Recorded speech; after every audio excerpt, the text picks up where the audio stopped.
அனைத்து தமிழ் சொந்தங்களுக்கும் உங்கள் டாக்டர் நலங்குமார் சார்பாகவும் நலங்கல்வி அறக்கட்டளை நிர்வாகிகள் சார்பாகவும் தை பிறந்த நாள் பொங்கல் நல்வாழ்த்துக்களை தெரிவித்துக் கொள்கிறோம். இந்த தை திருநாள்ல நாம் எல்லாரும் ஒற்றுமையாட்டு தமிழ் சமூகம் அனைவரும் ஒற்றுமையாட்டு நம்ம ஊர்ல உள்ள விவசாய மக்களுக்கு ஆதரவும் விவசாயத்துக்கு ஆதரவும் தெரிவிக்குமாறு கேட்டுக்கொள்கிறோம். ஒவ்வொரு பண்டிகைகளும் ஒரு நோக்கம் இருக்கு, ஒவ்வொரு பாரம்பரியம் இருக்கு. அந்த வகையில நாட்டின் முதுகெலும்பே விவசாயம் தான். இந்த விவசாயத்தை மறந்திருக்கோம். இன்னைக்கு அதை வருஷத்துக்கு ஒருக்க ஞாபகப்படுத்திக்கு தான் பொங்கல் திருநாள் வந்திருக்கு. அந்த பொங்கல் திருநாள்ல நம்ம ஊர்ல விவசாயிகளை சந்திக்கலாம், விவசாய நிலங்களை பார்வையிடலாம், விவசாயம் நாமும் பண்ணணும்ங்கிற ஒரு உள்ளுணர்வு நமக்கு வரணுங்கிறத பதிவிட்டுக்கிறேன். ஏன்னா சாப்பாடு தான் இல்லைன்னா ரொம்ப கஷ்டமாயிரும்.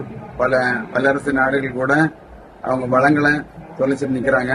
அதனால விவசாயத்தை பாதுகாக்கணும். ஒவ்வொரு மனிதரும் வளரும் சமுதாயமும் விவசாயத்தை பற்றி தெரிஞ்சுக்கிடணும்.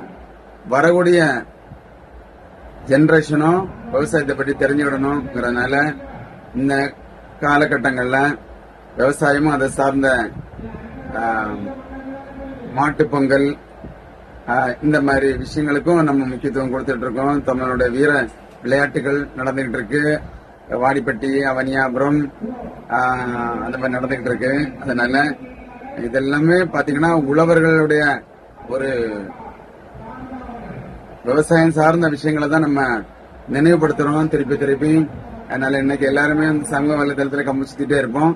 அதனால கொஞ்சம் கூட நமக்கு விவசாயம் வேணும், சாப்பாடு வேணும், தொடர்ந்து வேணும்னா கண்டிப்பா விவசாயத்துக்கு நம்ம முன்னுரிமை கொடுப்போம்.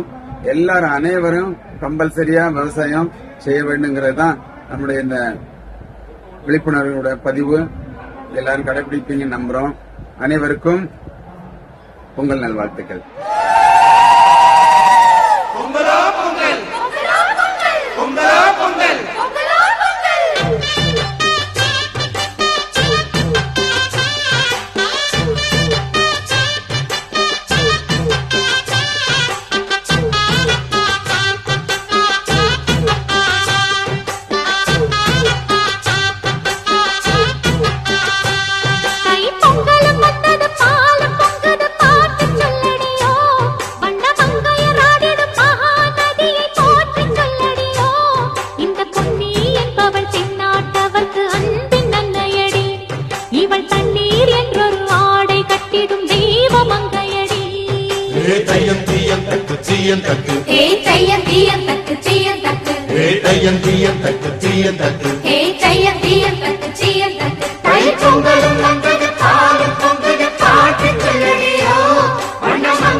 நேயர்கள் அனைவருக்கும் இனிய தைப்பொங்கல் நல்வாழ்த்துக்கள்.